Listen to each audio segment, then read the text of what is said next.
Okay, Assalamualaikum and a very good afternoon to everyone. Thank you for agreeing to come at 12 o'clock today. We just do it a little bit earlier because that we can finish by 2:30. 2:30 you have another session, which just now I just spoke to Dr. Hamida where the class you are going to go in later after this class. So what happened is I think we are going to agree to, give and take on the class so that maybe in the next week I'm going to extend a little bit to half an hour. Maybe you can finish it by 3 and then she can take from 3 o'clock onwards so that you can finish from this class, have a little bit of a break, and then after that go for the next class after that. So I hope everybody's okay. All okay, eh? All right, Sagala, Adi, sorry, I call you Adi, eh? All right. Okay, so you look like you just woke up from sleep, which is okay because over there it's like 8 o'clock in the morning, I assume. So kalau dekat sini 12 o'clock in the afternoon, if you just woke up from sleep, I think there might be something wrong with you. You might have like a long night or something. But yeah, okay. So last week, what I did is I have already introduced a little bit about this course, what this course is all about. The course is called as a digitization of the learning content for all the future teachers, or you already have a teachers, you are already a teachers right now, but you are going to equip yourself with the tools in terms of technology in education, where you will use this in order for you to learn or to teach your students. You know, that's why we call it as a tool because this is something that it helps. It's not replacing you to teach, okay? You will still have to teach as normal, but having to have a technology is just assistance or assist you in order for you to make your teaching to be more fun, more effective, more conducive, all right? Whichever that good things that you have. But nevertheless, technology also sometimes can fail people, okay? Or can fail the teachers. Technology also would have a little bit of a challenge or a drawback whenever we look through or practice it in the classes. So basically, these are among the things what we discussed within last week. Okay, and I have already briefed a little bit about how the class will go, agreement between the discussions and the assignments that are going to be assigned for you this semester. Okay, all right. Let me just admit one of the students to come in. Okay. All right, so what we're going to start right now, I am going to give you a link here. You can check on your chat. Okay, so the link will be this. We are going to start with the Padlet. I'm going to share the Padlet with you here.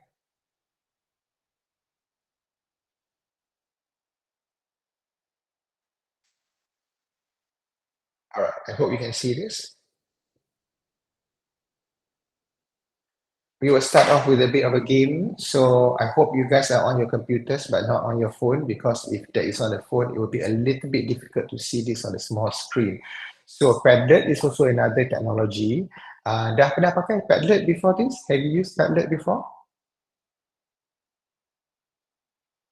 Anybody here have used? You can raise your hands. Your virtual hand here.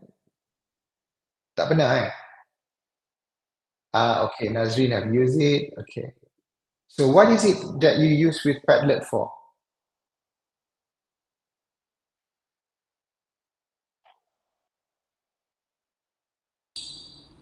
Quizzes.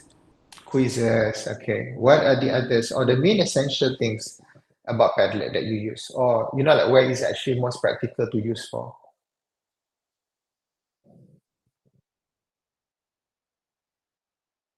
Yes, Adi? Feedback, give feedback.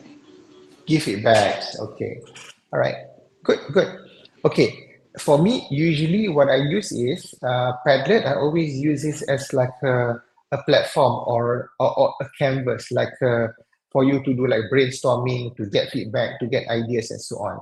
Kadang-kadang dekat dalam kelas ni, they are student, they are a bit shy. Nak angkat tangan, dia takut atau dia malu atau dia malas ataupun, there are so many reasons lah for them not to participate in the class or to be active in the class. So what happened is you could use a, a technology in order for you to make sure that every student participate and every student uh, pay attention to you and so on. So for example, I'm going to try it with this class. I have a questions that I would like to ask, but this is a bit funny because I'm going to ask you in terms of emoticon. I'm going to ask you first. This is actually the question. If you see from this emoticon here, what do you understand by this? Anybody can pick up a guess.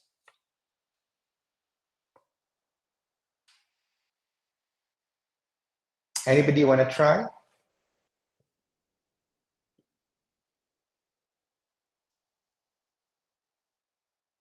Okay, yes, Mama Adik.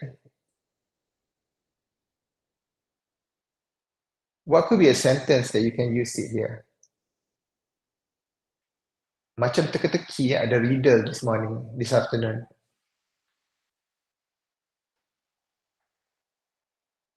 Reflection after class. Teachers plus technology plus bad equals off to teachers not good with technology. Nearly there. Dekat-dekat lah tu, dah betul dah, tapi kan what is I'm supposed to, what I'm trying to tell you, or what am I trying to ask you?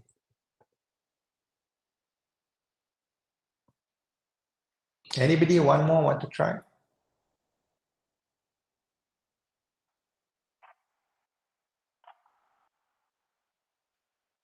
Adi, you want to try? I really have no idea. Okay, let's see. Fatin says teacher mengajar macam robot equals to bad. Is it? Okay. Teachers is correct. Robot, actually, I wanted to refer that to technology, tapi I look for the icon for technology, I couldn't find it. So I assume that the best representation of the technology could be a robot lah, something robotic. AI also can use. So I wanted to say that the teachers plus the technologies is equal to not a good things. Okay, so probably I want to ask you a question because ada question mark kat belakang kan, or at the back there. So why do you think the reason is the teachers and the technology, it doesn't really work, or it's not a good thing? So maybe it's a challenge that come from the teachers, or the challenge that come from the software or the tools and so on, that I want you to share with me the experience that you have either in your class or the class that you have seen before this that will lead into you and the technology equals to fail. All right, are there any? So I would like you guys to use a Padlet and to share that with you. Okay, so for example, my SpongeBob says here that we have a technology, but what is it about? And then I put another icon here. This, or the menthol, usually, or the bulbs, right, or the lights of bulbs usually is representing of the ideas. What is actually your ideas in order for you to accomplish this? When you become a future teacher later, all right, how do you overcome this issue or the issue with you and technology in your classrooms? So can you, I give you about 5 minutes to use this platform.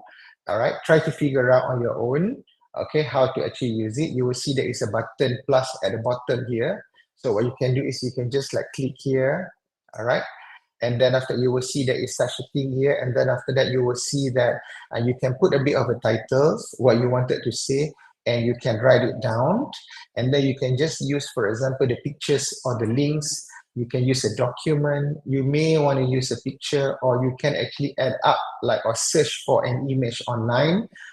Where does this actually you mentioned, and sometimes you can also use a GIF or the YouTube video, or maybe a Spotify, like a music that will tells you that, or will you know, like represent information that what you're trying to tell in this class. Okay, so can we do that within that 5 minutes? Whenever you put it in, and then after later on you can see that on the whiteboard lah, on the screen here. Okay, I see there are many people have already joined. Ada 3 orang dah join, so I hope everybody or the rest can join as well. 5 minutes. Doctor? Yeah. Doctor, the question is the challenge between teacher and technology, right? Yes, correct. Okay, thank you, Doctor.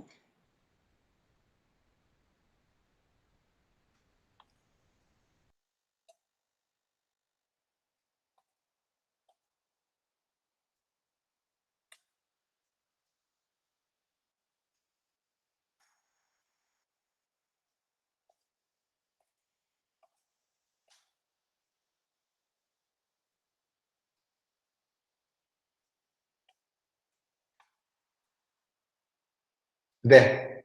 Okay, so I added up already. I also want to write something, okay, about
there I put one here.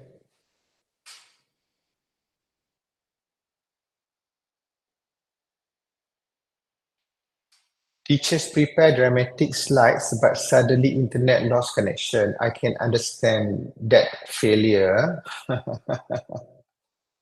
Nowadays, everything you use kena pakai internet, right? So if you don't have internet, so that is where the problem always happens. So yeah, the frustration is not really a problem. It's more about like our frustrations. It's always disappointing when the internet connection is lost or the internet connection is like slow. And then like when you teach, it was not. You can't teach if the internet is not there. Totally understood. So what about the others? I would like to hear from others as well. I put there that the digital literacy of the teachers. Some of the teachers, they and the computer is like a big no. Okay, they said that I want to come to the class. I just wanted to teach as my talent is teaching. I do not want the student to use computer because it's such a distraction. My students are always better than me when it comes to the technology. I wanted to hide my weakness against technology. So these are among the things lah. Okay. What else is there? Okay. Extra screen time, less face-to-face interactions, distraction of the use of technology implies. That's true. So sometimes, using a technology, it reduces the face-to-face interaction. So this is one of the biggest withdrawal or declinations of the online classes. The reason is because I go for two classes. One is online, and another one is apa ni? One is online, another one is conventional. I always find that the conventional is good because I can ask the questions and all that. But nevertheless, there always are times when you go to the class, but then you choose to be very passive. So you sit at the corner there, don't ask anything, and just wait for that 1 or 2 hours to just flow. Betul tak? Okay. What else? One of the main issue teachers face with technology is lack of familiarity with it, or perhaps the teacher are just not comfortable with the idea of the world evolving so quickly. I totally can relate to that because yeah lah, kadang-kadang like the technology went all too fast. I think we discussed about it last week where things get into e-wallets and all that.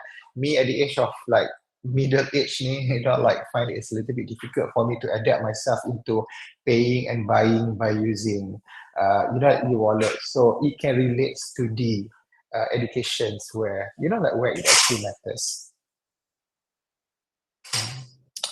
Ada lagi? If online classes, the internet connection is needed, it must be a good connection. If lack, both teachers and students will frustrated. Yes, that's true.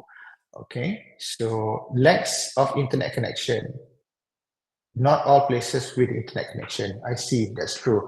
Sometimes I'm being a little bit judgmental myself because I live in Kuala Lumpur.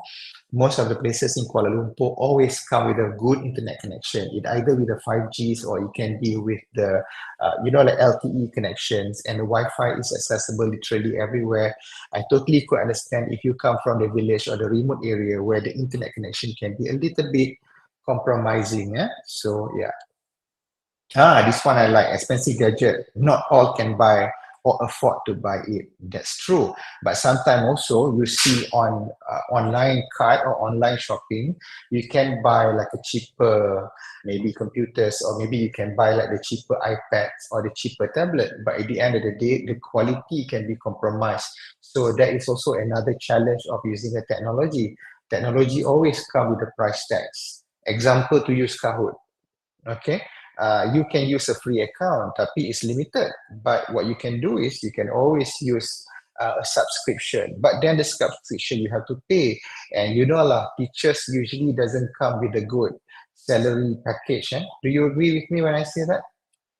Okay, teachers always like a very noble job. We all will go to heaven for sure. That is like 100% guaranteed. But, like pocket wise is not so, like pocket friendly. So that means that you have to like, do extra works and all that. So we try to cut down the cost as much as possible. We always like make use of our talents in terms of teaching. We have a lot of like this criteria that we have to do. We have to good in talking. We have to be very persuasive. We have to now be very good in technology, among of other things. So, and we also have to have like the tool with us. So yeah, a little bit difficult. Okay. Other things on that, schools still use traditional education. I really like that. Betul, some of the school actually just says that, alah, we need just a teacher and the teacher can be a one-man show over there. Why do you need to have a projector and all these sort of things? It's just an educational package that, like you can work alone. Why do we bother to spend? So at the end of the day, the school always choose the traditional education. So student not allowed to bring the iPad ataupun handphone, because then they scared that later on the iPad and the handphone, any sort of devices will later on distract the students to be, like away. Okay, so it's difficult to dwell with the activity and the student. Sometimes you are actually well equipped. You bought yourself like a very new virtual reality lah, ada what do you call this, Apple Vision and stuff like that. So you are being very well gadget teachers. You are the teacher that come with the whole entire equipment. But at the end of the day, the school says that, oh no, we don't have any of that sort of gadget. We don't even have any internet connection. So macam mana nak mengajar? Like how do we actually teach? It's a bit difficult from there lah. Okay. Yes, and we take the last one. Maybe some people are not good of the advanced technology. They don't want to learn, and they say that it's difficult to use. Actually, that's true. I think I shared with you the story with during the pandemic when we had the PKP or the MCO, Movement Control Order, that is in Malaysia, was like a few years back. That was quite a tragic time, and sometimes I find it also is a little bit funny because those lecturers or teachers, they are well equipped. They understand already of how the Google Meet work. They know how the virtual classroom with the videos works and so on. So they are being, like such a leader and such the frontliner when it comes to teaching, because everything looks very, fluent, very conducive. But nevertheless, there are also some of the lecturers, especially the professors that are in the age of like 60s or 70s. We do have the lecturer at the 70 years old. So their wisdom and their teaching skill are always at the supreme quality as ever. But when it comes to Google Meet classes, then they might have a little bit of a hiccups here and there. And it's just because of they're not used to it. For us, the younger we are, the easier we are with the technology. Betul the youngest, even my students, sometimes they are all very fast. So I remember back then, student yang ajar the lecturers. Okay, the student says that, oh, how do you make it louder? Sir, you see there's a button down there. You nampak tak dekat computer user? Like I was the one that has been taught by my student. And there was like one of the lecturer who did this. Is like, I can't really hear you. So you know, like he actually go, you can see from my camera, he just like go like this because he assumed that the more the ears that he put it near to the screen is actually he can hear better. At the end of the day, I can see the lecturer's ears with the hair and everything all came out from there. So yeah, so these are among of the ideas that was like from there. Yeah? So you know, yeah. It's actually a very interesting conversation. If I read through all this, thank you very much, everybody who contribute. Now, what I did is I have already put this tab Padlet. I have already put this Padlet in UROC, so you can actually view this and also like collect all the answers. Katalah in the final examination, the question like this will appear, and you will know what to answer. Okay. At the end of the day, you already learned like the first technology for today. In this class, which is using Padlet. So whoever that have never used a Padlet before, this is like the best way of like try to get like some ideas to do brainstormings, to do the idea generations, you know, like without, you know, like you answering and so on. So one person can be doing the narrating or the moderatings. Other than that, you can always have like the device and also other tools and idea of how to do. Okay, now thank you very much for everyone that is joining. Okay, so now this week what we learn is we are going to learn a little bit about learning management system, and I'm going to start a little bit with the assignment because I wanted you to actually learn a little bit more through the assignment. One of the learning outcome actually come from the assignment, which is for you to practice and to demonstrate how to use the technology in your classrooms. Okay, now let me share with you a little bit here.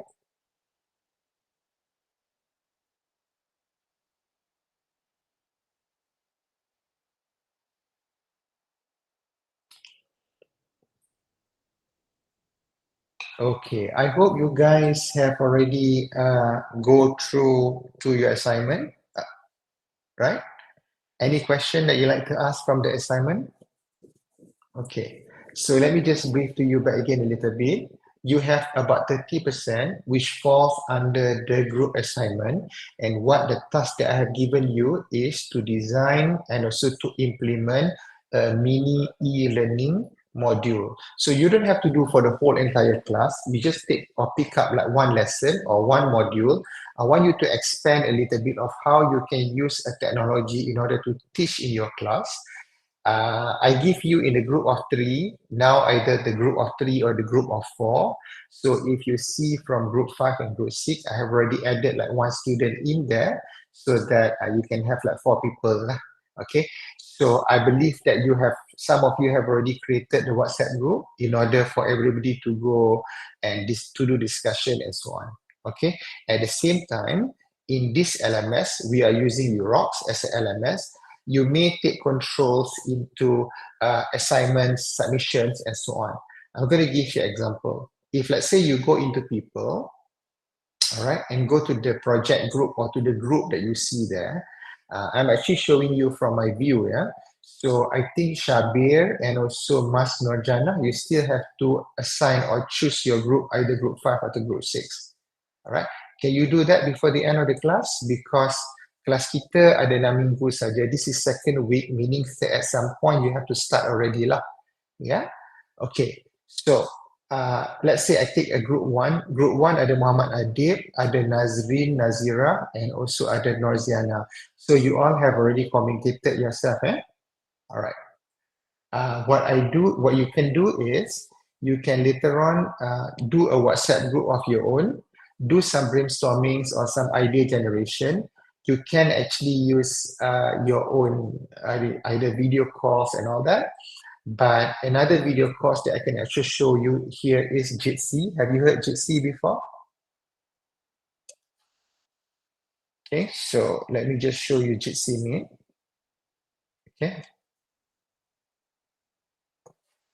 All right, so I give you the link for you to go in. Jitsi Meet is like Google Meet, but this is free, meaning that you don't have to pay for it. You can have like a 45-minute sessions non-stop, and it can be recorded. You can use this Jitsi for the presentation because later on you need to have a presentation where everybody, the 3 of you presented, presenting at the same time.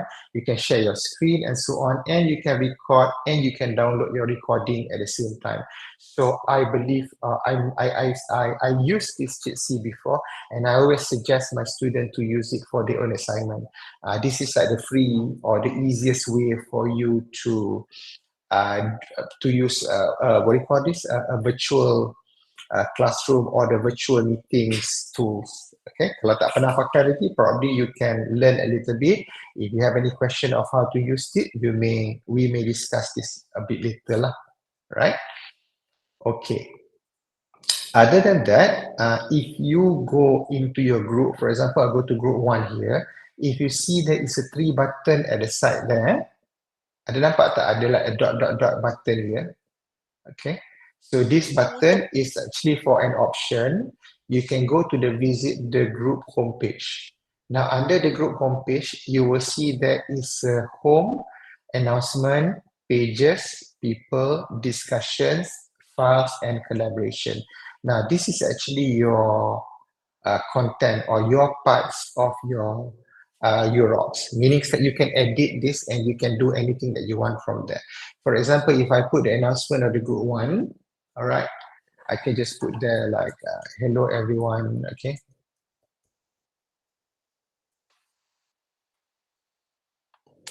Meeting is where, okay, you can actually put it there.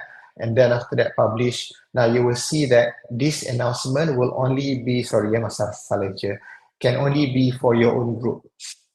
Okay. At the same time, you can also have pages. So pages meaning that you are going to create sort of like web pages that can be used for the class later.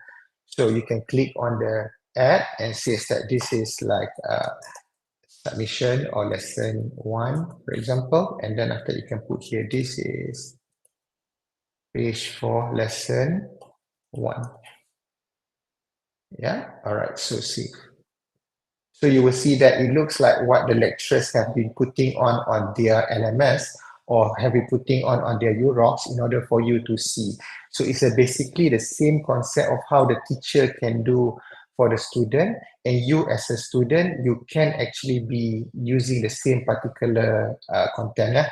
Okay, so you can see also the people under here that shows that I have like these 3 groups or 3 members of the group together with their emails, their names, and I can see myself as a teacher and the teacher assistant here. Okay, you can use a discussion. Let's say if you wanted to have a discussion among yourself. So that's why I say that having a group assignment doesn't mean that you have to be in the same room. It just means that you can be in anywhere around the world, but you can meet together virtually. So this is the way of how you can be assisted. Same thing here. If you wanted to save the file, you can always save the file in here, and then saving the file like PowerPoint slide, you can actually work somewhere from there. Okay. And also there are some other collaboration tools. Just to let you know that in Unirazak, we give the students some small size of the Google Drive. Tapi I think the Google Drive size is already like about 500 gigabyte, you know, so 500 gig is actually quite a big size. But only when you are the student here. So once when you finish your study, your account is going to be disabled. But during that time, what you can do is you can download lah. Pernah pakai Google Drive? Have you used Google Drive before? Okay, so I hope you have used that lah. If not, then maybe you should learn. Today also, I'm going to teach you a little bit about the Google Drive as well. So there are like also some other Google apps and so on that you can actually use for the class. Okay, all right. So do make use of the group. I can see also for the others, because this is from the lecturer point of view. I can actually see how the other classes are doing through here. Okay, so this is like one of the important things what we can use LMS for, the learning management system. So later on, we will look into what is the learning management system itself. All right. Okay. Any questions so far in regard to the assignment? No, doctor. Okay. All right.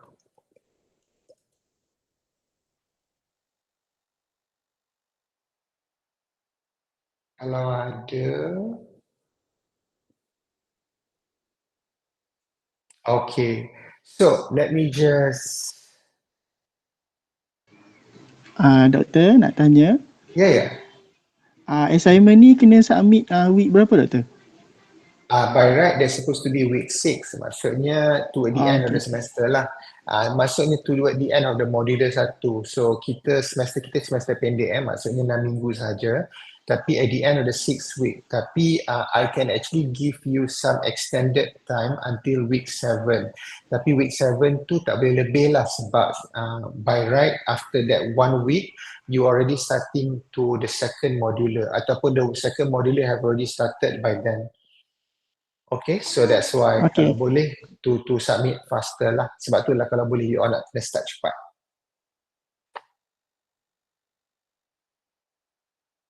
Okay, any other questions? Alright, kalau tak, I'm going to share you another screen ya. Okay, your work, you're supposed to do it in the Google Classroom. This is also about using a LMS. Okay, dekat Uni Razak kita ada 2 LMS. Satu ialah Urox dan satu lagi ialah Google Classroom. Tapi Google Classroom hanyalah digunakan untuk pelajar dalam kelas-kelas untuk education. So if you take Medu, PGDE, Bedu, Mece, Bece, so you can actually use a Google Class in order for you to teach or in order for you to practice yourself to teach and practice to use LMS. Okay, all right. In order for you to go to the Google Classroom, you can visit this link. I'm going to put it in your chat.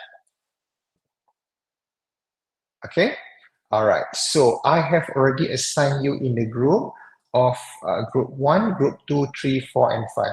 So all you have to do, I give example, group 5, group 1 sebagai contohnya, if you go in, you can change, this is an example which I did, the name of the course, and then you can put your group names there if you want to change the group name, and then after you can put it, for examples like, which is the level of the student. Maybe the student is in Form 1, or maybe the student is in Form 3, or maybe the student is actually in the level 1 or level 2, so you can actually state it here lah. Yeah, okay. So I'm going to jump into this group 1 just to show. Now, apparently you can see under the people, if you are opening at the same time, and then you will see in here, I have already assigned myself and the people that are in here as a group. Okay, for example, I can see Nazrin and Noraziana have already accepted my invitation. Muhammad Adib, you haven't yet. So meaning that you have to go to your email, look for the emails that I have done the invitation, and then after that, accept that lah. Yeah. Can I email you back one more time just in case? Oh, okay, never mind. That's not it. So I'm just going to send you again later. Okay, all right. Now, what do you have to do is you can go to the Google or the classwork. First of all is take a look lah, okay? Everything, make sure that you understand how the Google Classroom works. There is always a trainings or the YouTube tutorials that can explain to you in more detail and more precise of every single components that are there in order for you to use, okay? All right, for example, I'm going to go to the stream, I'm going to go to the classwork. Let's go to the front page first. So the front page will look something like this, okay? So you may want to change the name here. Katalah macam if I customize this, all right, gambar, for example, I can choose any other different pictures. Maybe I use the pictures of this. Okay, so by the time you go up, you will see, sorry, I should choose this one. Select the class theme, okay, and then I can use the color. Let's say I wanted to use green color, so you will see that some of the part actually turns into green, and then you can save it, okay, and you see that it's already changing. So among of other things what you can do. Okay, all right, then you can go to the setting as well. The setting is a button on the right side here. Okay, you can change the name here. For example, you want to say that this is sejarah. Okay, then the section here you boleh kata macam tingkatan 3. Something like this lah, right?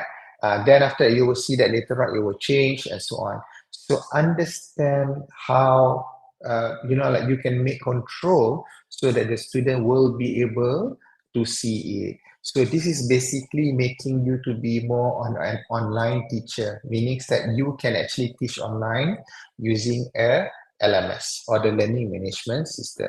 So these are all quite easy and not so particular and not so detailed, but you will see that it will fulfill the whole requirement for you to be a teacher. Example, kalau you nak mengajar, you nak buat assignment kan, student you bagi exercise to the student. So how do you grade the grade or the giving mark to the student? The mark have to come to the rubric, so you understand how do you make the rubrics, okay, and so on. So these are a mark of the practice that you can demonstrate that you know how to use it by assignment. So you have to show it in your assignment lah. Okay, all right. Now you might look a little bit like macam what's going on, what's happening here. This is also new to me. Take time, but not too long to learn this.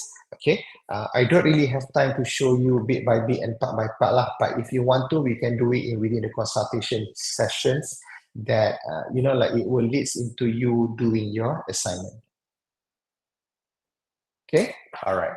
Now I'm going to go on a little bit further. Okay, so I'm going to change this back into group 1. Yeah? Okay.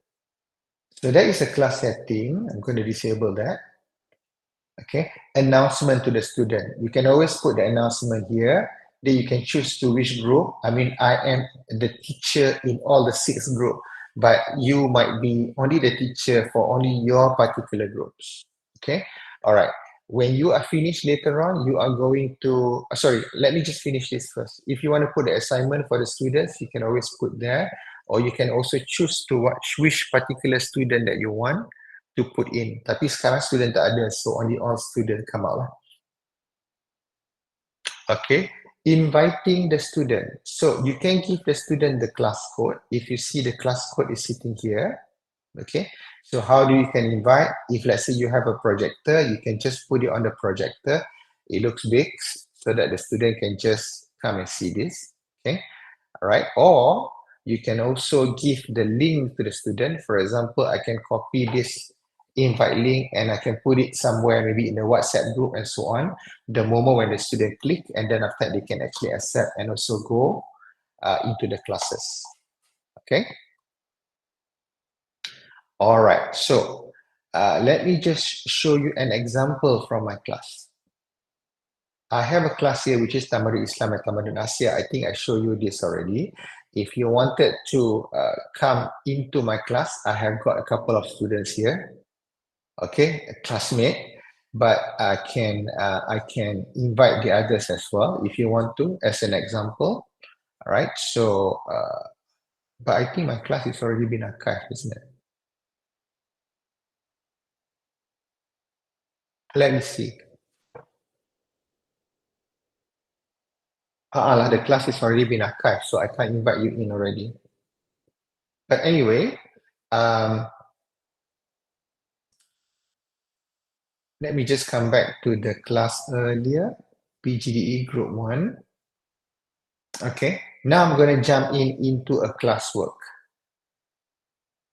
Okay, so in the classwork, what you do is you can just create like a create button, and there are several things what you can add in, either assignment or the quiz assignment, or you can just do a simple questions. You can add in materials and you can repost the content and you can have a topic. So I'm going to give a topic first. For example, this is lesson 1. Imagine I am teaching about maybe what do I want to teach? What do I want to teach? About geography. So maybe about, or maybe I teach like civilization, okay? So I teach maybe Indian civilization. All right, so click OK. So you will see that lesson 1 will appear, and I can add up things that are in here. Example, I can put in like some lesson, I can put in quiz, I can put it among so many things. Right? So katalah the things what I'm going to put in would be a video from YouTube. Okay, so first of all, I'm going to open up the new the new links, and then I'm going to go to YouTube, and then I'm going to look for Indian civilization. Okay, so for example, history of India, part 1 in 12 minutes. So let's say if I wanted to take this,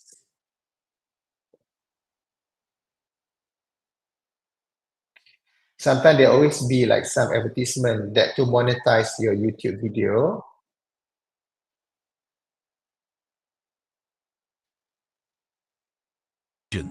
And cultures. Sorry, I was showing Dating all the way that back to the videos. Paleolithic age, India's civilization is one of the oldest that we know and has played a part on the world stage for centuries, and even still today. While it is impossible.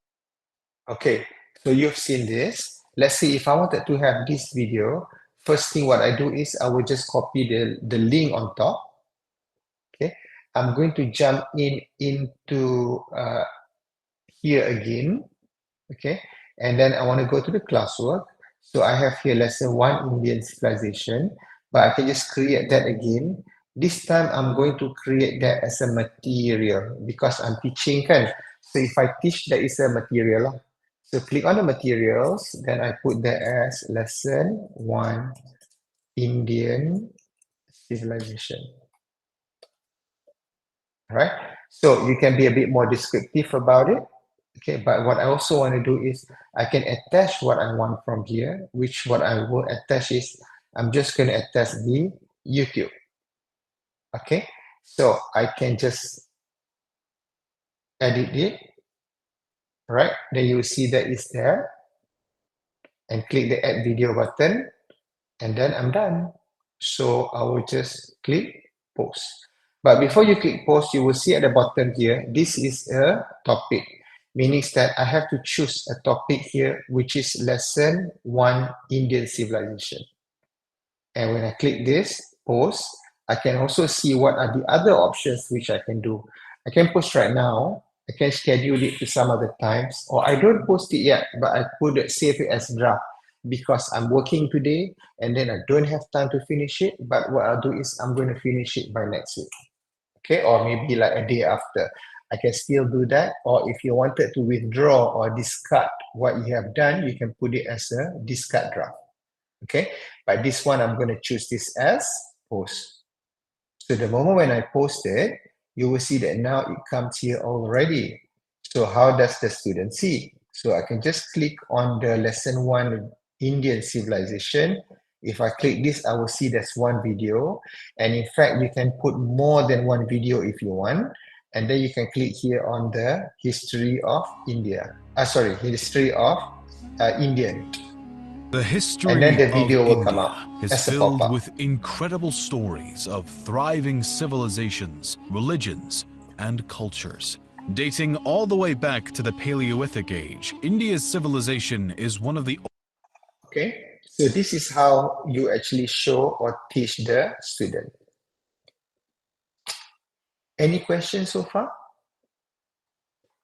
So it looks great, tapi saya blur nak open kat mana dan kegunaan dia untuk assignment group nanti ke. Fatin, yes, guna dia untuk assignment, and this is like learning management system lah, ya. So don't worry. Now, you see ada link dekat atas saya bagi, Google Classroom ataupun classroom.google.com. Saya bagi sekali lagi, ya. Ada nampak tak dekat chat? Okay, alright, so you click there, and then this is where you have to like re-explore by yourself.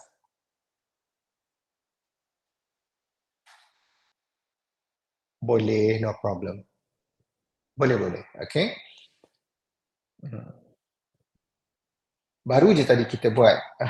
Tanya kenapa cikgu dan juga technology is a bit of a challenge, right? So something like this lah. Don't worry. take it slowly, all right? I'm sure that you will, like things like this is like, you just need to have a little bit of a push, so everything should be fine, insyaAllah. Okay? Alright. So, katalah, saya sambung sikit lagi Katalah masa you nak mengajar nanti, you nak pakai slides ataupun PowerPoint slide dan sebagainya. Boleh. So, let me just share with you again.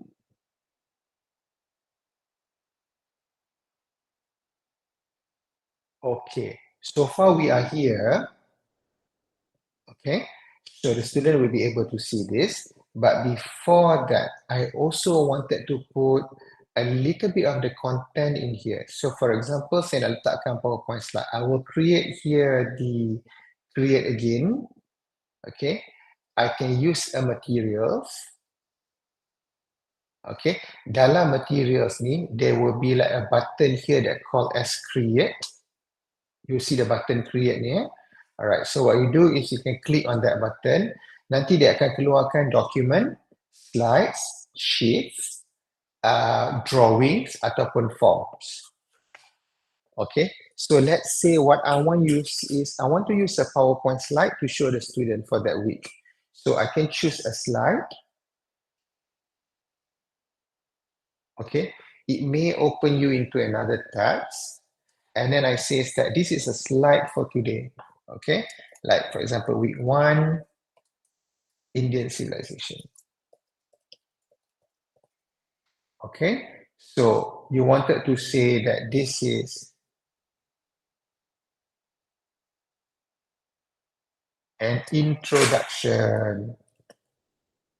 Okay.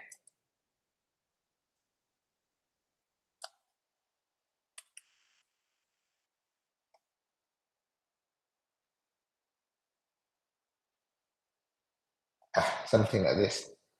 I give you a simple one lah. And you wanted to make it look pretty, so I may wanted to play around with this a little bit and put a little bit of a design. Let's say this design may look a bit more appealing for the students. Okay, all right, so I think I'm good already right now. I can press on the slideshow. You will see that now it will fulfill the whole entire things and I can use it for teaching.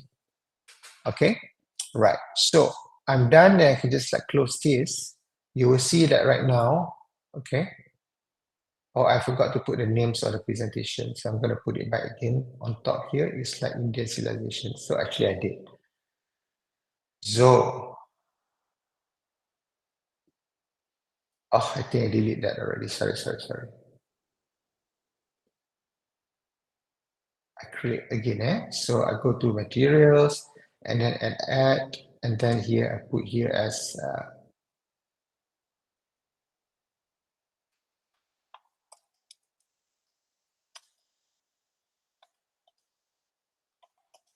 okay, then I put here as Indian civilization.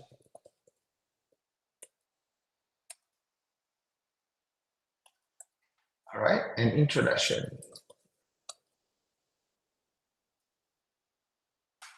That's it. And then I'll use the transitions. I use the theme. Okay, so the theme make it looks a bit nicer. Once when I'm done, I don't have to save this because this work is all been auto save. All right, but just to let you know, if you are familiar with Google Slide, now Google Slide come with a button record. That means that you can record yourself with a new video while you are doing the presentation. So we call it as a pre-recorded video, meaning that you record it earlier in order for you to use in your class. All right, see how that actually works. And then this is where you can show off later lah. Okay, whether you can do it. So I'm done. I'm going to close this up. And then after that, I will just put it here as week 1 presentation slide. Okay, and save, publish, or post. All right, now you will see that the presentation slide is here, but not in the lesson 1. What I can do is I can always drag this and drop it in here.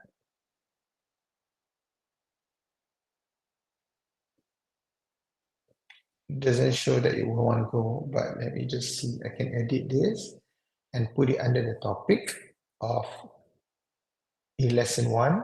save this. You will see now that it actually goes to the second one. Okay, so you can rearrange lah. For example, lesson 1 come here, and then after the video will come later. So if you click here, you will see that now it taps into the video, and then after you will see that it taps into this, okay, on the Indian civilization. And then you will see that this is how the student will be able to open and access into your work. Okay, so yeah. Can? Boleh? Alright.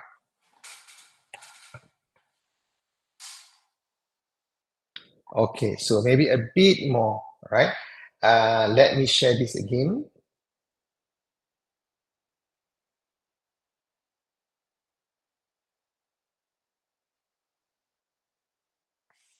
Okay, so that is if I wanted to do a presentation slide.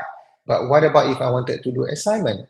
So you can do two things. Number one is you can do either a quiz assignment. Quiz assignment meaning that there is an objective question A, B, C, D. Ataupun you can also do with the assignment where the student do something and then they can submit it to you directly from there. It depends on what do you want to do. Or maybe questions. If you click on the question, you will see that you can ask the question and there should not be any marks going on around. All right. Or there could also be marks here. For example, I'm going to say that, what do you understand about Indian culture?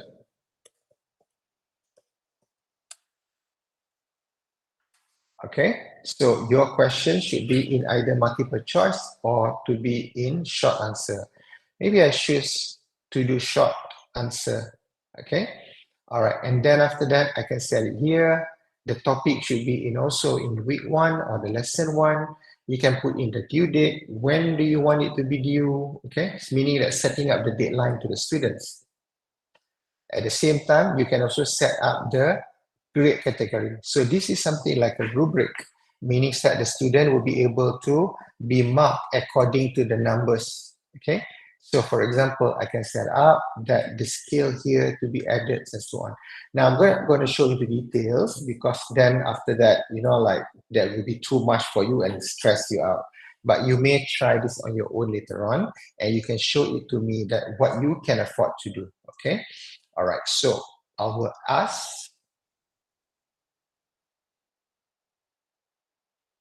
Okay, done. All right, so you see that you have here questions. So the question may be to the end. This is where the evaluation is. So if you want to go by sequels of the lesson 1, first you see the video, then you get the notes, which is the presentation slide. And the third is you actually evaluate whether the student understands. So just press click, and then after that you will see that there is a question. You can view the questions. Okay. So because the question was essay and it's supposed to be by the discussion, all right, you will see that there's a question and the student answer. Okay, so I'm going to just answer here on the student comment. Says that, what do you understand about Indian culture? It says that Indian culture is very rich, okay, and colorful. That's my answer. I think that's like valid enough. So imagine that at the bottom here, there is a way for you to edit and make your answer to be or to look nicer. So if you click on the save button, you will see that there. Okay, so the answer have already appeared. If I do this, I will get myself quite a lot, actually, the 100 points. So yeah, it depends on, you know, like what you choose to do. So in short, you will see that this is what, sorry, I closed. Let me just open it back.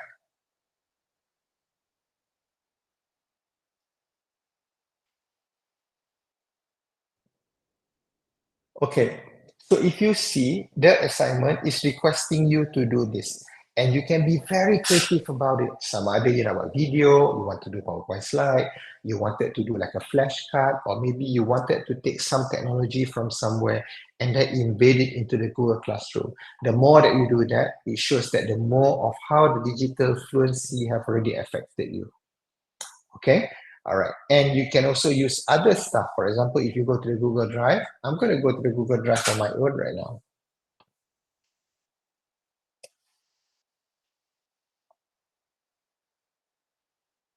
Okay, so this is the Google Drive. And then after that, if I click on the new button, you'll see that there is like a lot of other things what you can use or that you could do.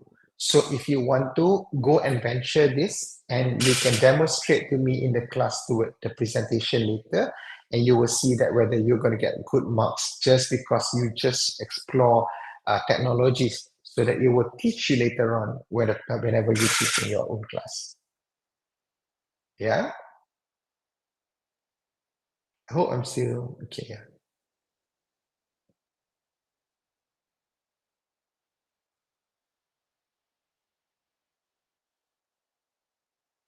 I'm going to start sharing first. Okay, do we need to invite our student to the classroom to input the question? Yes, you have to, okay? But I would suggest you to do it toward the end of the session. Yeah, not now, but then at the end of the semester. The reason is because you might want to construct first and do the content, everything nicely. Then only you invite your student, which is also the friends from this class. Okay? So once when you invite them to come in, then after that they will be able to enjoy and also to see that what you have already done for the submission of the class. Right? Okay, any other questions?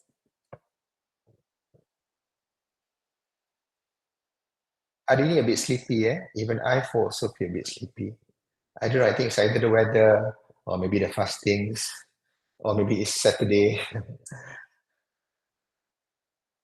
I know one thing, if I'm not wearing a proper shirt with a tie and all that, I feel sleepy. So if I have to, on Saturday and Sunday, my dressing is a bit casual. The moment when I sleep with dressing up casually, I always feel sleepy right after that. Another time when I feel sleepy is when I switch on my Netflix. I switch on to watch Netflix, 15 minutes after that, then Netflix will watch me because I'm just going to be a bit tired. So don't worry, okay? If you have any questions, please do ask. Doktor, Yeah. doktor, kan tadi doktor tunjuk yang pasal Google Classroom tu, lepas tu dia ada lesson 1, kan kita kena buat mini e-learning. Jadi kita kena ada lesson 1 tu kita boleh buat beberapa unit atau satu unit saja. Okay. Okay, that's the questions. Now that's good questions. Actually, satu unit tu meaning that it's just like a one lesson thingy. Example, let's say you are teaching Islamic knowledge, maybe solat, okay? How to do prayers. So, prayers have like a few things, what to read, okay? What's the citations, what is the practice, and the movement. And then after that, you think with your group, for example, if I wanted to do the teaching of this, the best way to teach solat maybe is to use animation. Then you use the animation. Then you look for the tools that is good in order for you to do the animation. And you say that maybe you are not good at doing the animation. Maybe the video will be good. So if let's say you feel or you do so, you may look to any videos that are there on YouTube, ataupun the best experience is for you to create your own video. So you create lah your video. Okay. Once when you finish, then you can just put it on YouTube and then after that upload it back again in the Google Classroom as the lesson. Okay. Now, katalah after you teach how to make prayers, and then you wanted to see whether the student understand or not. So you wanted to do the bit of evaluation. So you may use a quiz, for example. So you set up a few questions, and then after that question, you put it in maybe, like Google assignment, or you can put it into assignment or questions, or you can do it in the quiz assignment. Totally up to you. Quiz assignment means that you have more than one question that you like to ask. And then after that, put it in, put some marks, and give the rubric to the student. How do you rate the student from that? So this already become a package that just speak about only one topic, which is how to do prayers. You understand what I mean? Okay. Maybe next week you nak ajar benda lain, you know, like because your lesson or your course is actually about introducing the religion or introducing Islam, okay, or pengajian Islam or something like that. Okay, but because there are 3 of you, then you can choose to do either something that is not related with the 3 of you, or just pick up kata macam must nak pakai your class, so the others have to follow and design content according to your class.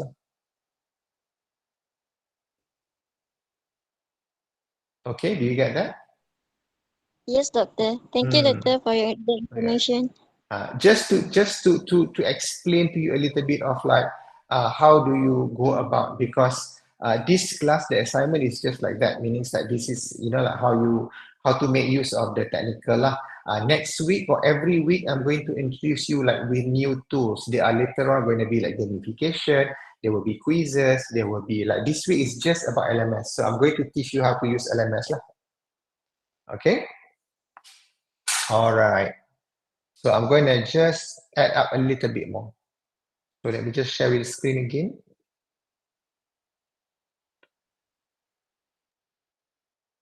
Where is it? Okay, it's here. Okay, now this is lesson 1. So if you want to go and do lesson 2, you may. So just create here as a topic, and the topic go to lesson 2. Okay, all right. So then after that, you can actually arrange this on top, all right, or move this top to the bottom. It depends on you. But you don't have to do all. You just can do like maybe in your class you have like 4 or 5 lessons, but the one that is filled up is just only 1. Okay, then you can move from one topic to another topic. So you can move, for example, from here and so on, or you probably will just see the whole entire topic together. Okay, and then you will see, always see like the share class stroke, and you can click here, and then after that get the link and send it over to the other students so that they can see and they can assign from there. Okay, all right.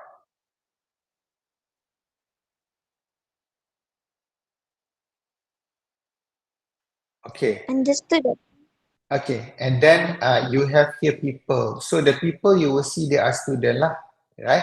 So in order for you to invite the student, there are a lot of ways. So you can just click on this button or the invite student button, and then in here you will be able to just get the link and share it with everybody, or you can just put the names of the list of with their emails. So when you do this, Google Classroom will invite, the invitation will go into their email, and then in the email itself, they can just click one link in order for them to join for the class.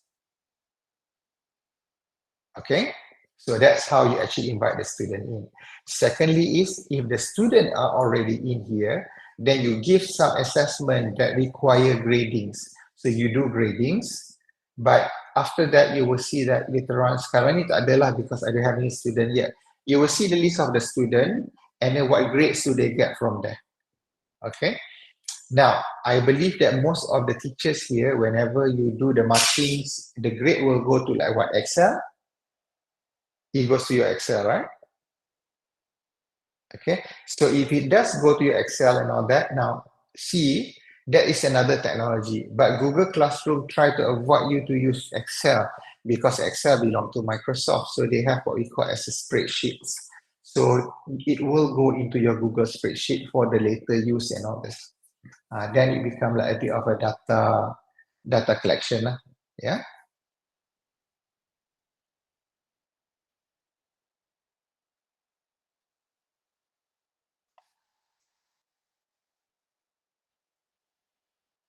Okay, all right. So I think that's a little bit here and there about Google Classroom as a part of the LMS. Okay, now I'm going to delete things which I put here. Okay, the reason is because this is, I'm using the group 1. So I'm sure the group 1 wanted to have things of their own. So I'm just going to delete this. I'm going to delete this one as well. Okay, just about 20 minutes or to show how things works.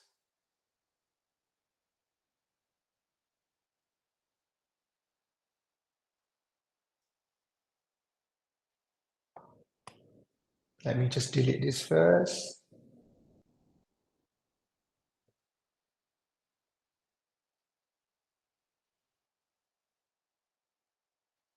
Maybe it make more sense when you start doing it on your own. Okay, so that it will be something even better. All right, okay. I see everybody is already in. That's very good.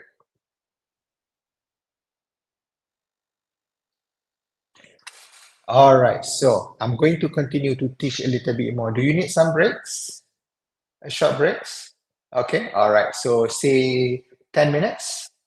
So we come back here at 10, 20, 120, okay? 120, yeah? Okay, all right. Awesome. Thank you.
Okay, so is everybody back?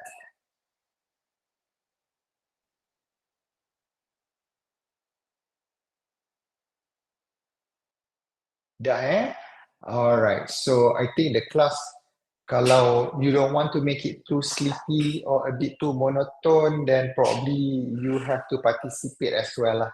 Yeah, so the next part of the session is we are going to go through the lecture for today, which is the digital learning and also teaching platform. Now, can I ask you a question here?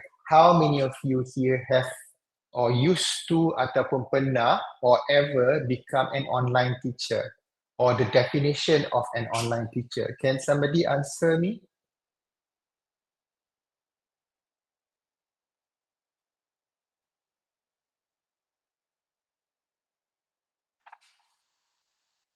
Ada siapa-siapa? Dean ke? Okay, any of you has become like an online teacher?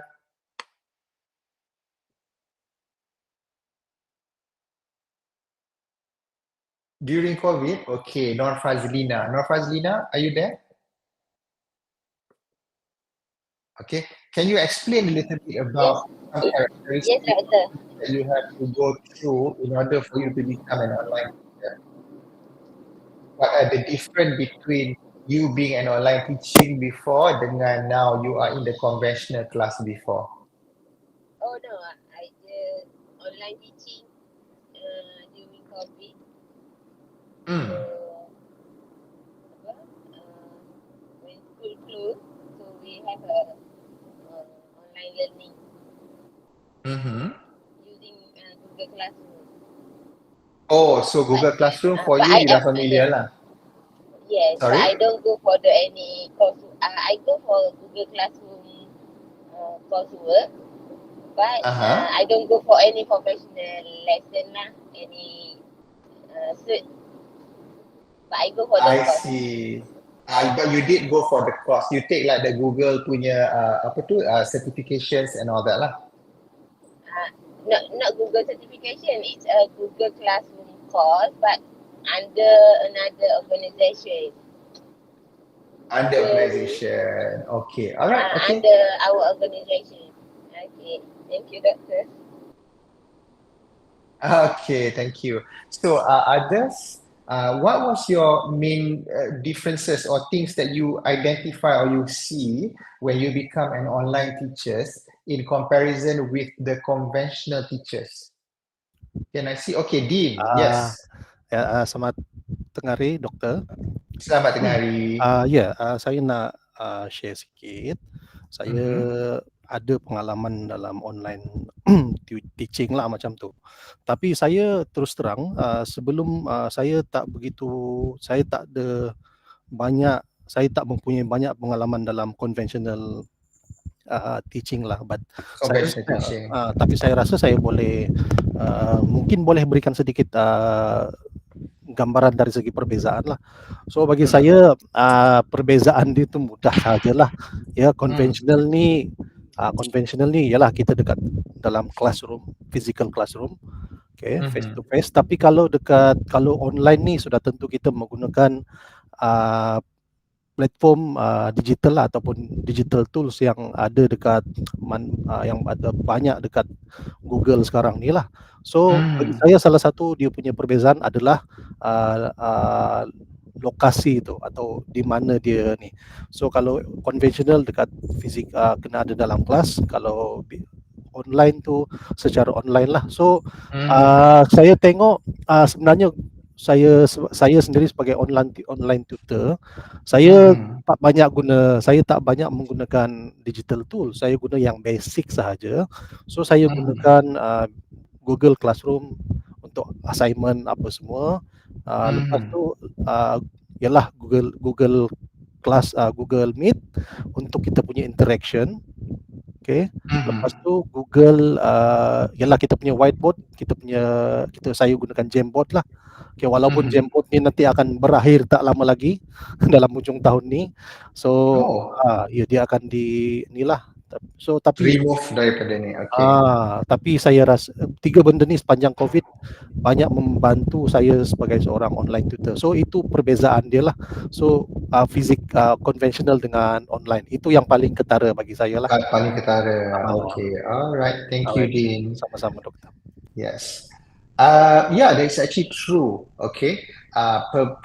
For me, another thing is like the preparation. I think the preparation to teach for online is more than for the teachers to teach in the conventional class. Do you agree with me? Not really. Okay. Why do you say so, Adi? I feel like it depends. I think it depends on the school that we are teaching at. Because in the school that I'm teaching right now, I feel like we even though we have conventional like classroom like that, we do also have online platforms that we use every day to assign our assignment to students. So I'm teaching in class, like literally seeing the students in class, yet there are thousands of platforms that we need to like assignments that we need to give to the students through these platforms. It's not only 1, 2, 3, 4, no, hundreds of them. So sometimes I'm not talking only to myself, but other teachers as well are feeling the same thing, that sometimes they sleep around 2 a.m. just because we need to do this, upload in Canvas, upload in here, upload in the G3000 and stuff. And I feel like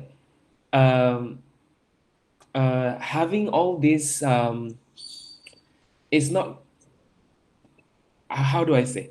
Not that I don't agree to your statement, Doctor, but I feel like it is more than depends on where we work. And then, but back when I was in Cambodia during COVID, teaching in class compared to the one to the one online, I think it's the same, or even more in class, because we have all these administrative, administration work that we need to finish, and then checking the students' work on the paper as well. So it's more work than just online, I guess. So even the online sometimes is making it more difficult because as what you mentioned last week, that there are students who are cheating using ChatGPT and whatnot. And not that I don't agree with that. It helps a lot, but sometimes we just want the students to be honest in terms of what they're doing. And that is more difficult because we have to read one by one and stuff like that. So not that we are looking for mistake or we are looking for their fault, but sometimes I feel like it has to come from their brain, so from their heart. Yeah. Yes, okay. Thank you, Adi. Yeah, in a way, I get your point actually where you came from, because the workload would be also a lot, but then it comes from a different point of view, or maybe it comes from the different perspective. My perspective for the online teachers, you have to prepare a lot, is because in order for you to do a successful class, you need to have some activities. When you have activities, you have to prepare maybe like some quizzes. You have to do a proper, nice PowerPoint slide. You have to know, like how to actually set up. And in some stage, you need to have like a good angle. You need to have a space of your own. You need to have a good lighting. Today, I'm actually in Liberty building. So, the lighting, I think, is a little bit too harsh on me. So that's why I look a little bit shiny on my forehead and stuff like that. So, it's like a little bit of a matter of the way how you present yourself and so on. So it's actually a little bit it's a different ball game. So that's how, I feel, and, how an online teacher, there's a different trait and characteristic in comparison with the conventional teacher. Okay, but one thing I can tell you, presentations of a teacher going for the conventional class is literally all out, from tip to toe, from head to toe. But for the online teachers, it's only from here until here. Is that right? So you can actually wear shorts, or you can wear kain pelikat, or you don't have to wear shoes, or even you don't wear any bottom at all pun, you know, like as long as you don't stand up lah. But then you stand up then habis, yeah. But then you know like maybe you can use filter. Sometimes I love to use filter, you know, like that make me look a bit more soft focus and stuff like that, so that my teacher says that, oh okay, my student says that, you look good today. Actually I tak mandi pun, you know, I don't even shower, so it doesn't really matter. But when you go to the conventional class, that preparation too is a little bit different. You have to be really good, because otherwise, you know, like the student are the most judgmental people on earth. Do you agree with me when I say that? Your students will always keep on. It's like, sir, you comb your hair differently lah today, you know, like so they notice. That's what I'm trying to say. Kan physical class is like all out compared to the online classes. Exactly. You know, like kadang-kadang you pakai baju differently or the different colors, like, there's something wrong with you. What happened to you? You know, like the student always like see you differently. So the observation will be different. With my student as well, kalau online class, you know, like I have a bit of a low expectation from the students, because the student, most of them are not sharing camera, for example. I can see Adi, I can see a few others, but then the others are not really, you know, like I won't say that you're not interested. Probably you are, you know, like in the situation or condition where it prohibited you to share your camera. So then it's fine, as long as the session still keep on going. Yeah. All right. So now, in this unit, we are going to look into two things. One is synchronized, another one is asynchronized. Some people call it as a conventional class. Some people call it as an online class. But there is a term for it. We call it as a synchronized, something that what we synchronize together, or maybe that is not synchronized together. You can watch the video later. Okay, I record this, don't worry. If you have something on right now, you can always watch it again later, or you can always re-watch it again and again and again, like YouTube, for example. Okay, you see a video on YouTube, you like it, you can always watch it again. So that is asynchronous, meaning that it's not syncing with you at the time being.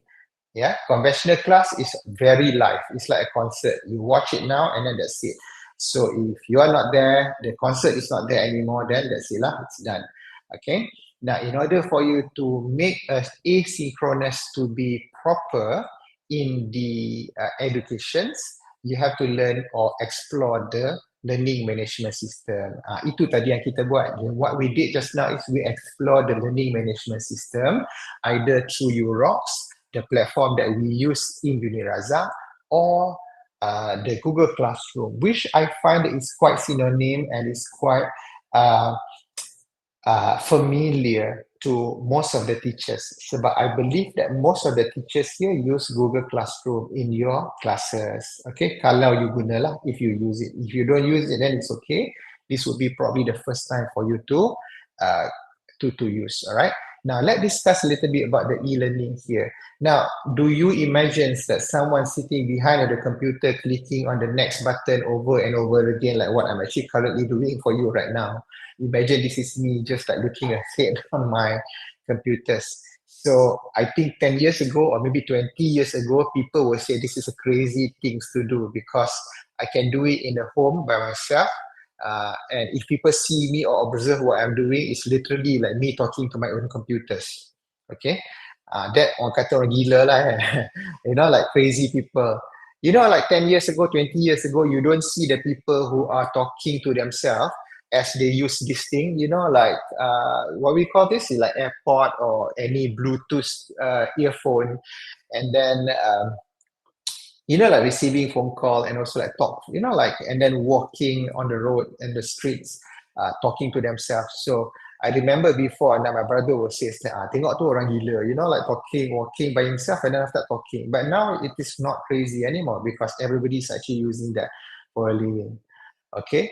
Or probably someone that is actually watching the video on tablets or also on mobile devices, because you have TV. But nowadays, because of because of the technology of a portable devices, such as tablets and the mobile devices, it makes it easy for people to go through online learning or to the e-learnings, okay? Or perhaps maybe using some virtual reality, either like a VR headsets and so on, right? I find it before, teaching lessons like geography and also history is a tough one. The reason is because when I was a student, Okay, learning geography, I am so not interested with that. The reason is because the teachers try to make me pictures about the tundra, about desert, about snow, about the climate and all this, all right? But it's hard for me to think or to feel about it. And the reason is because I wasn't there. I'm living here in Malaysia, which is like 365 days a year. That is always hot, warm, and raining. But I've never experienced coldness before. Okay, I never experienced desert before. I think Adi already did, because you're in Dubai right now, right? Or in UAE. So you've seen desert before and you experienced that, right? Then after that, you know, like you relate back again, oh, in the geography class, this is actually what my teacher trying to tell me. Okay, but with a VR, all right, people can be exactly to where they are and they can actually feel it. So this is like what the technology use, and we can actually use it in our electronic or in our e-learning. Okay, so what is actually e-learning exactly? Is any kind or any form of the learning experience that takes place in the digital device, whether it is on a computer, tablet, smartphone, or any kind of the digital devices. So, question, can we consider this as e-learning? Of course we can, right? So this is, of course, e-learning lah, all right? It's a very, you know, like e-learning savvy, 100%. Okay, now there are different types of the e-learning. One is called as a synchronous, another one is an asynchronous. So what are the meaning by these two? Synchronous means that you can learn it at the same time. So communication happen right now. Example, this class. This class is synchronous, meaning that we are doing the lecture at the same time as we speak. Okay, if you go to the classroom in the conventional classes, that is synchronous, meaning that it happens during the same time. Possibly more engaging and also more effective. I have a question that I would like to ask. I ask you. You have a question you want to ask, you can just like raise your virtual hands up and then ask me. So this is where we call it as more engaging. Example, Padlet just now. I can literally narrate, or I can go through into the content as what you are writing, okay? Or maybe we can actually do this discussion together. Allow for an instant feedback and also the clarification. So as it is, all right? Example is video conferencing, live chats, video streamings, and so on. So meaning that it will be, you know, like online lah. Now, I see that the synchronous is getting very popular right now in terms of the e-commerce. Do you agree with me? Right, if you have TikTok, right, you will see, or if you have like the live view of people are trying to sell things, you know, like they always know how to say and so on. Oh, today got promotion, you can buy it right now, or you ask me the question, so they keep on talking non-stop. Have you experienced that? Okay, if you have a TikTok, then probably you can understand what I mean lah. You can have like a bit of asynchronous shopping, meaning that you just see by yourself, you can decide first whether you want, and you know, like you can go and read first, you can choose, you can check first how much money do you have, whether I can afford this and stuff. That is asynchronous. But sometimes there is a way that is like, oh, I have a promotion within this 1 hour time. You can buy only during this time and so on. I'm going to give you like a 50% discount, meaning that you have to make an action during that time. So that is synchronous. Okay, now let's have a look on the asynchronous. Students learn at the different times. It's very flexible. Communication is not live, meaning that I could be talking right now, I can be talking to you about the same thing tomorrow because it comes from the same video. Okay, so possibly this is not so engaging, it might not be that effective, but that is the most convenient. Okay, and that is the most flexible. Who said that learning these days have to be on time? Okay, I remember when I was a student, when I go to university before, the lecture start from 10 until 12. I think at 10:15 or 10:05 minutes, if I don't come in time, my lecturers or my professor will come and lock the door, meaning that I will be sitting outside and I can't go into the lecture. So by hook or by crook, I will have to run into my class and make sure that I will be in that class on time, or possibly earlier than 10 o'clock. Okay, but then when we have the technique of the asynchronous, thanks to the technology, all right, then this thing can be more convenient and more flexible and allow the student to actually works at their own place. So this is the thing where the flexibility, I can guarantee you that Adi will not be showering yet. Okay, no, I'm just kidding. I can guarantee you there are some students that is still in bed right now, or maybe not sitting properly at the table and chairs. They probably will be lying on the sofa, or maybe watching Netflix at the same time, or maybe like using a phone and so on, and also watching the video. So, you know, like this is something what we call it as your own pace or at your own convenience. Okay. All right.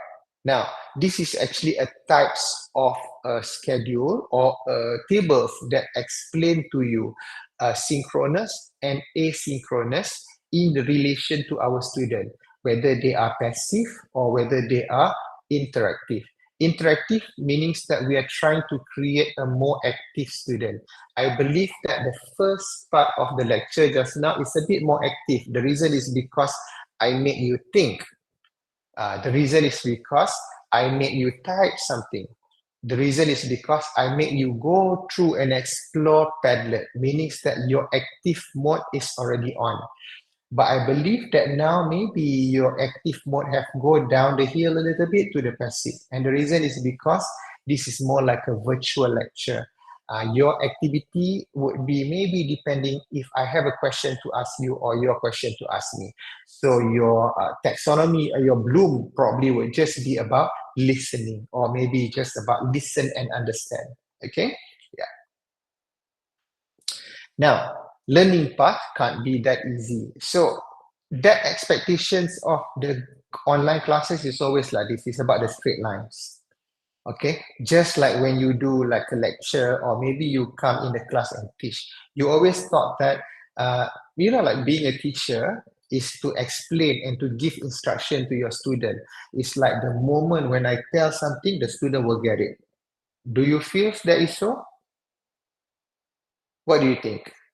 Okay, do you think that your expectation of teaching is like you start here, you teach like this and this and this and this, and the student will understand it directly? It's such a straight line. Do you think so? Anyone? Mas Nurjana? Yeah? Yes, doctor. I think my expectation like start and then finish, but the reality is many onak dan duri to finish. Onak dan duri. So meaning that there is like a lot of obstacle. What kind of the obstacles, or how, what are the rough patch that you have to do in order for your student to understand your class? Q&A. Q&A. Okay. Other than that, anything else? Game. Games. Okay. Or ask them to do an exercise like exercise bangun daripada kursi and then we sing a song, because I am preschool, sekolah Sekolah sekolah prasekolah. Okay. sekolah. Jadi kita kalau budak anak pelajar kita tak fokus, kita akan ajak dia exercise ataupun kita buat teori tu jadikan praktikal. I see. Okay. So there always be like a way for you to, you know, like make the class to be more entertaining and so on lah. Okay. Tapi that's, it boils down, maybe you didn't realize that. You will see that, oh, the student ni macam sleepy. Like, come on guys, wake up. We have to listen. Now we have to dance to the songs like the Baby Sharks, you know, like so you have to do that, make them like walk up a little bit, get oxygen a little bit into their body so that they will be a little bit more fresh and awake. Yes, that's true. But what you're doing is actually to create an active student mode condition. So there's a lot. I believe in my class, selalunya, either this class or my other classes, I always see this thing tau. Ada student kan, dia akan suka membaca. Ada student tak suka membaca. There are students prefer to read. There are some students that prefer to watch. They don't like to read. There are some students prefer to do activity. There are some students prefer to just like sit quietly at the corner and not participating. There are some students that are introvert. There are some students that are a little bit more out there. some students, they will be a bit more vocal, like pop, non-stop. But there are some students who like, seriously, to get one word come out from the mouth is like gold, you know, like it's a little bit difficult. So this is where I say that the teaching has to be personalized to the student, because every student have a different thing. Nevertheless, you have to adapt a little bit. Another type, we call it as an adaptive learning. Some students learn things very fast. Some students learn very slow. Betul tak? Okay. Then after that, the student, they are learning very fast, they get very bored. It's like, oh my God, do you have to like repeat this like 2-3 times already? Come on, move on. I understand this already. But that part of the lesson is dedicated for those students who are a little bit slow in the class. You know, like slow learners lah. Nothing wrong to be a slow learner. I am always a slow learner. It take me forever to just understand about one particular thing. But the moment when I understand that, then it will be sitting in here for a longer period of time. This is what we see or experiment on the student. The student that learn fast, or they get things faster, also they are faster to forget. Do you agree with me when I say that? Right? This is where we say that, like learning curve is actually a little bit more rough than just a straight line as what we expect. Okay. Yes, everybody have their own potential. Yes, betul. All right. Okay. So, why do most of the e-learning fail? Macam kita cakap tadi lah. Okay. Sometimes they are the people that do not design to learn from online learning. I believe that online learning would be more suitable for the adult learners, but not so much for the children. Do you agree with me when I say that? Yes, Doctor. Masa PKP last time, during the MCO previously, I have a friends who have like a 2 years old son, okay, and they do the online class. So they said, how hard is it? It's just about the matter of the geographical location. If let's say they are in class, they are up at home, they can still do the singing and the dancing together and stuff like that. Okay, so they try lah. 2 years old going for the online class. They only sit in front of the computer like about 5 to 10 minutes, and then after that they will be like running around and all that. Okay, nature of the children, they always learn new things, they always explore, they get bored so easily, and they need space. Okay, so online learning tak boleh. Alright. Meanwhile, in the adult learners like ourselves, what do you need actually for the online learning? Can you tell me?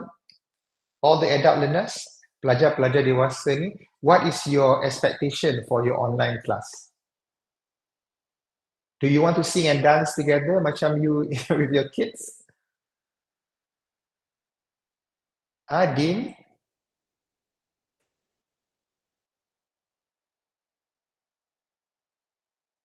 Sorry. Adi? What was the question again? I'm sorry, Doctor. You fall asleep, is it? No. I just need to get my, anyway. Okay. No, my question is, when the students, when our children's, okay, your kids, for example, they are designed for the physical or for the conventional classes. The reason is because they need to have a space, they need to have their own, like physical and life activity, but online learning or the e-learning is more suitable for the adult student or the adult learner, like yourself. Okay, so the question is, what do you really want or your expectation to get from the online classes or like the classes like this? What is your expectation? Do you want to sing and dance like what you did with your kids as well, or do you want to have something different? Well, first thing and foremost, when it comes to online classes, my expectation is to, I just did it, so I was wrong. So I want my students to, I want to see my students like that on the camera. So my expectations to see them, to be interacted, to be participated in at all times. Because I'm I don't like online class, Doctor. I'm sorry. Not at all. Yeah, it's okay. I don't like online classes because it's difficult to to interact. And just as what I did just now a few minutes ago, I was just getting my passport because I'm going to travel later, and I need to get something check-in. So I did not ask permissions to go, but and I switch off my camera, and there is something that I also don't like if my students doing that. So so if I call their names and they don't respond, and that would be like, what is he doing? Things like that. So I don't really like online class. Not enough. Okay, totally understand. But what you just mentioned just now is the number 2 and number 3. So it is not the right solutions for the performance issue. Okay, and also it is not a focus on performance, meaning that if you wanted to get like a performance of the student to be active in the class, the grades to be as what expected, and to answer you and stuff like that. So it's not the e-learning or the online classes are not really the best solutions. It's proven. Okay, but however, it is more for the adult learners. However, teaching for the adult learners, I have been doing that for quite a while already. So I've seen like a few formulas that works and a few formulas that doesn't works. Okay, example, I think the adult learners would like to maybe participate more on giving their own opinion, meaning that their opinionated, that is actually what's matter. Whatever things that we teach, for example, will always resembles to your own surrounding or maybe to your own career. For example, I've never seen these students before, but I have a bit of a feelings of I know them because it actually came from you. And how do I know that? Is because you share a lot here. You understand what I mean? This is what online learning is at its best, or like something what we can actually use this to communicate. And I believe as well, these thoughts and also these opinionations can also come from like a breakout room or maybe some online activities where it doesn't have to be like fancy games or something, but it can also be like just a simulations like what we did just now with Padlet. So that's actually what it works well, and it works better for the working adults. Yeah, what we actually do, so it can I cut for Yeah, sure. So back when we had class with Dr. Fahra, we discussed this with two of my colleagues. Sorry, not my colleagues, my classmates.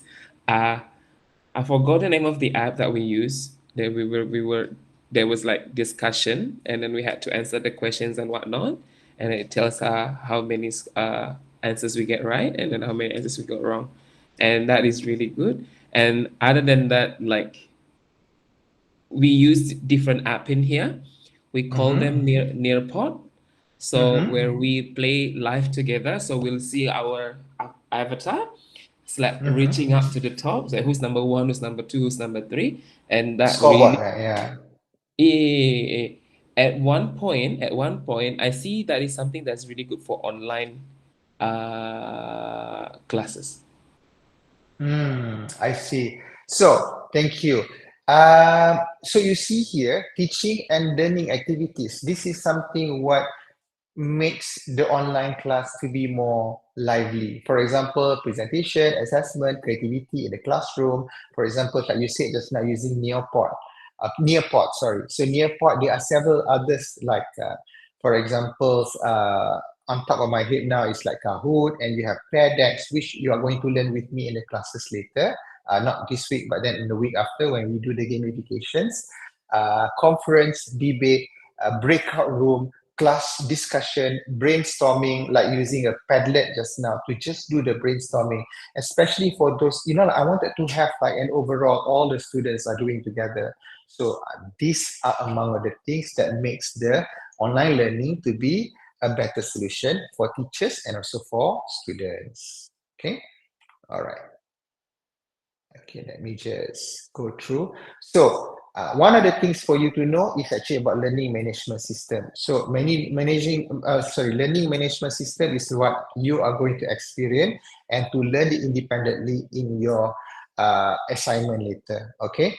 Now, what does the learning management system does is it provides the instructor the way to create the content, to deliver the content, monitor the student participation, especially those who are doing it online.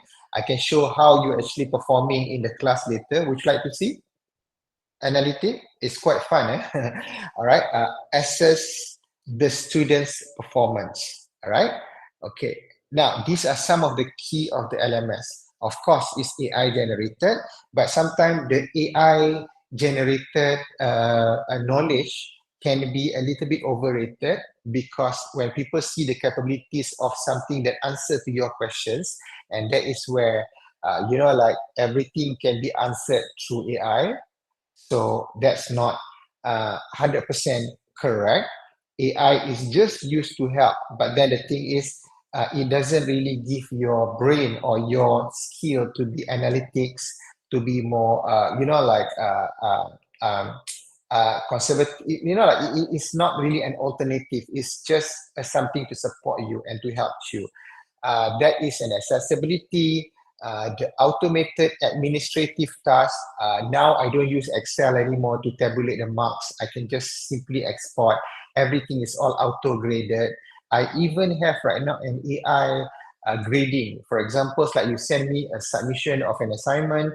Okay, that's why sometimes you don't get the right mark, and the reason is because your AI answers are actually being generated by AI. So my LMS or our LMS are now to be AI secured.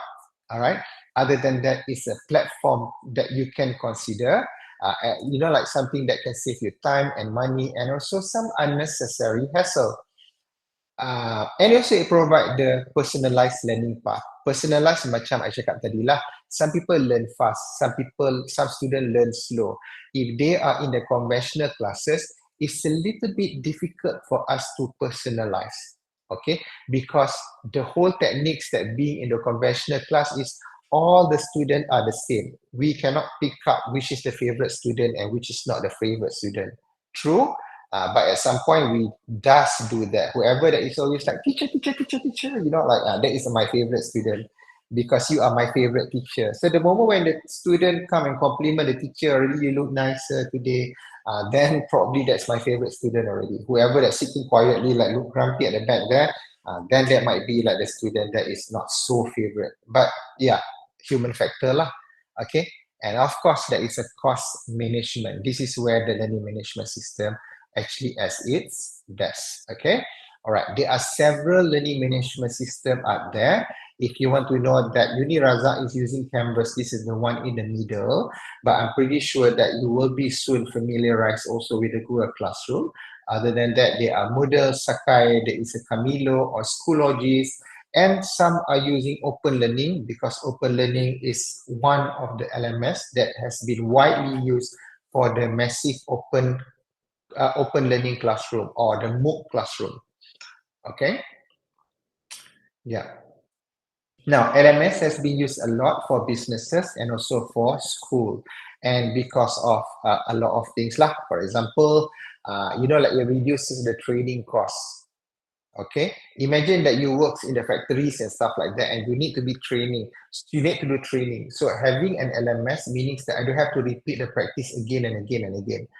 In Unirazak, we try to do this like online classes or online learning, meaning that if there is a lecture, for example, digital, digitalization of the learning content. Kalau I buat dia jadi independent learning, meaning that I don't have to repeat teaching the same thing over and over again whenever the semester start. I can just record myself, and then after that, I can post it up so that the student can view. But the thing is, the feelings, the feel, and the look of it will be a little bit different lah. Yeah. Okay. I think that is the last slide for the lecture for this week. Now, before I end this session, let's just jump a little bit in a second into our UROCs.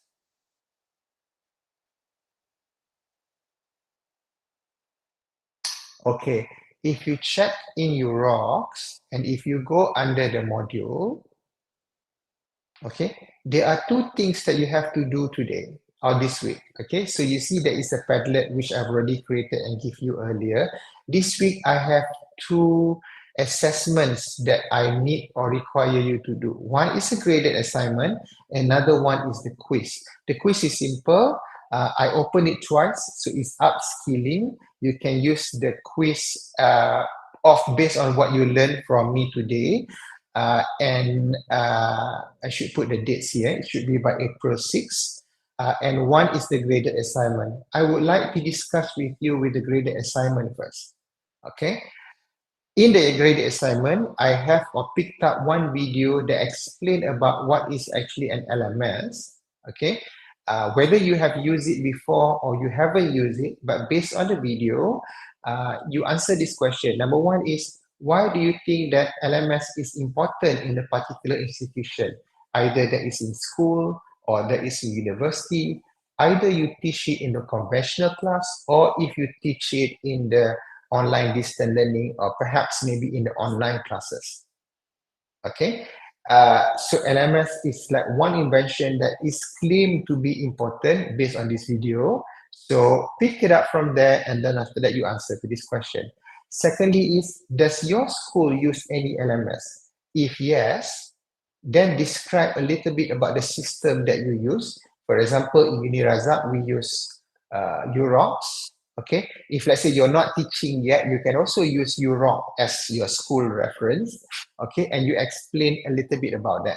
Okay, now explain about how you manage your learning system in your school. So katalah if you're choosing UROC as in Unirazak, now you have like the group assignment, you see how you can actually potentially use that as the way of how you communicate with your team member or with the other classmate.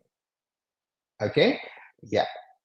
Now, other than that, the last question is, what's the benefit of using the LMS for your school? Now, you can find the answers and then after you can answer it here. This will bring the marks of 5 points for this assignment, and then it will be opening for open until April 6th. But if I were you, after this class or whenever you have the time, maybe later, you can just like scribble a little bit. Don't give too long answer, just give a short one would be good. All right, but then answer this in order for you to take, get yourself a 5% of mark. It's a 5% of the final marks. Okay, other than that, there is another one which is the quiz. The quiz, I won't open it, but then you can do the quiz at any time as well. I'm going to open it twice for you. Other than that, the lectures which I give you for today, okay, I have already give it to you here. Okay, and also the Padlet and a bit of the reference, which are some particular videos that I have already used in this class. I have already given it here also for your unit 2. Okay, right. Just to show you just now about the UROC using the analytic, let me just show you from the lecturer point of view. Yeah. So I think maybe Adi also will know because you use the same one in your school, right? Do you use Moodle? Do you use Canvas? You use Canvas, I see. So this look familiar to you, right? Yeah. Okay. So does Unirazak does the content better or your school did the content better? Ours is from the government, so the UA government is making it for us. Wow, that's good. That's very good. Okay. Okay, so I'm just going to switch on to the analytic. Okay. Just give it a second because it takes some time to actually put it in. Okay.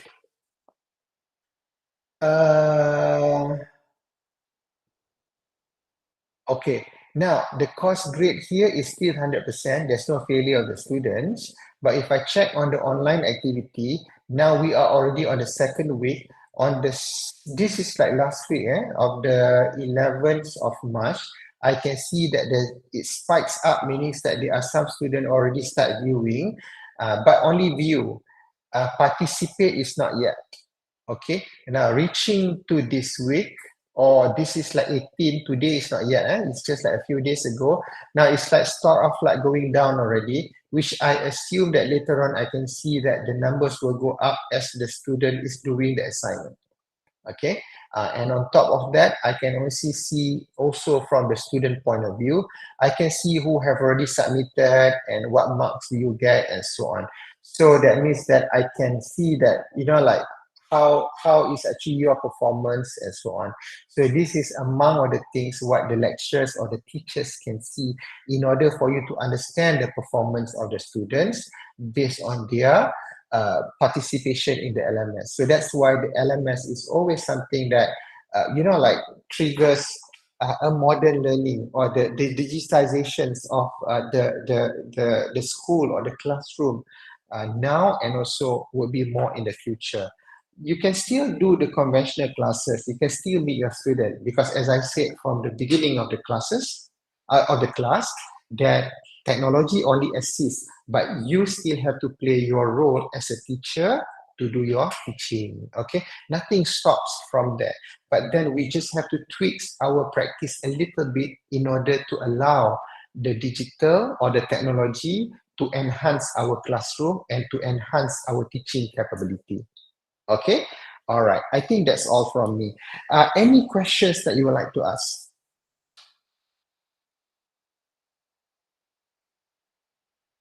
Doctor, so which Yeah. means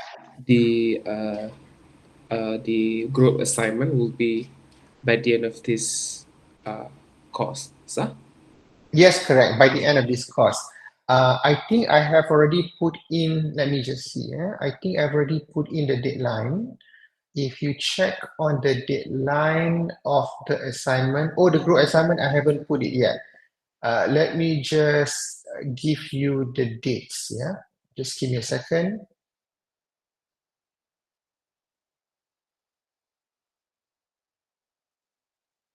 Okay, so we started, this is week 2.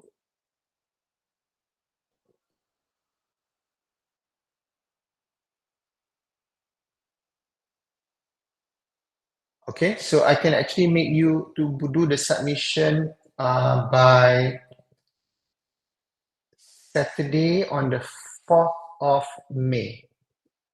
Okay, so yeah, but the 4th of May would be on week 6. That means that will be at the end of the sessions. Is that okay? All right, yeah. So group assignment is more like an evidence.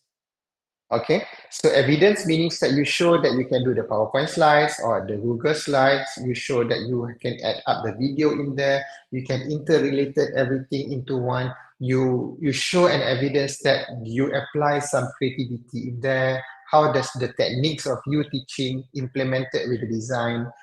Implemented with the digital technology. So it's just about showing the evidence from there.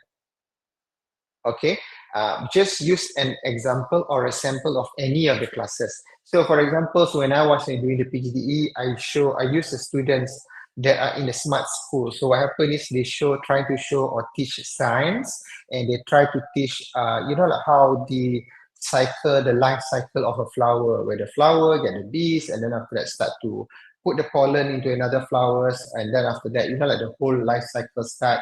So just to explain on that. So okay, all right, if you could do that with the digital, or you could do that with the conventional class, you could do that also with the teacher, just to see whether you get the right technologies in order to put things up together. Okay, I'm sure like the 3 people in the group can work together. Then the grading later on, there will be an assessment or the part where you will have to do the grading of your own friends or at your own group. So you will see, I will explain to you how the grading will do, because I think that will be a bit more exciting with that.